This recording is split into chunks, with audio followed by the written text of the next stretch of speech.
Alors, une des solutions qui ont été trouvées pour régler le problème des catégories sociales, raciales, entre guillemets, c'est l'individu. Nous sommes tous des individus inclassables, alors qu'on nous explique par ailleurs que, c'est Madame Meyer qui nous dit ça, que nous avons tendance avec notre cerveau à classer, nous sommes inclassables. Et tout ça crée de la schizophrénie.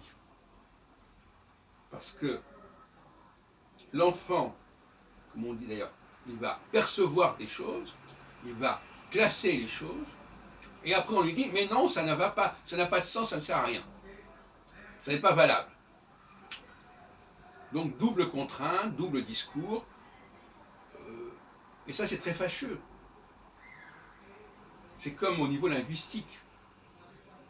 L'enfant voit deux mots qui sont différents, on lui dit, ah mais ces deux mots ont le même sens, synonymie. Il ne comprend plus. Ou inversement, des mots qui ne se ressemblent pas et qui veulent dire la même chose, soi-disant. Ou qui se ressemblent, comme des homonymes, mais qui n'ont pas du tout le même sens. Quand une langue se prête à ce genre de problématique, ça ne va pas très bien. Pourtant, il y a beaucoup de langues qui ont ce problème, notamment l'anglais d'ailleurs. L'anglais génère énormément de synonymie avec tout ce que ça a de toxique. Donc, oui, quelque part, nous sommes des individus, c'est vrai. Mais la bonne gestion d'une société, c'est néanmoins de comprendre qu'il y a des catégories qui ont certaines facultés, certaines compétences, notamment les hommes et les femmes, par exemple, et qu'on ne peut pas attendre des individus, on ne peut pas faire abstraction du sexe, par exemple, d'une personne. Et il est intéressant de voir que les antiracistes sont dans un même combat que les gens qui parlent de la théorie du genre, etc. C'est une sorte d'idéologie commune, de plateforme, de socle idéologique commun.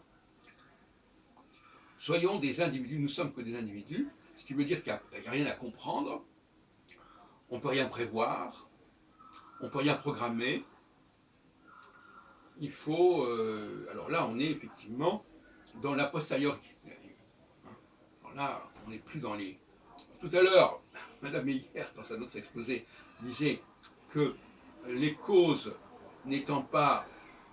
Les causes des différences de couleur étant pas pertinentes, ou plus exactement étant minimes, parce que c'est 5% du génome humain, et donc, bon, là d'accord. Et donc elle dit que les conséquences forcément doivent être secondaires, puisque les causes sont secondaires, oubliant qu'il y a des causes et des grands effets, petites causes, grands effets. Et là tout d'un coup on nous dit, non, non, non, nous ne nous intéressons pas aux causes, regardons les individus, regardons ce qu'ils font, regardons ce qu'ils deviennent, ce qu'on en fait. Double discours. Alors, soit on s'intéresse aux causes, soit on s'intéresse à ce qui ça devient, à ce qu'on en fait. Il faut savoir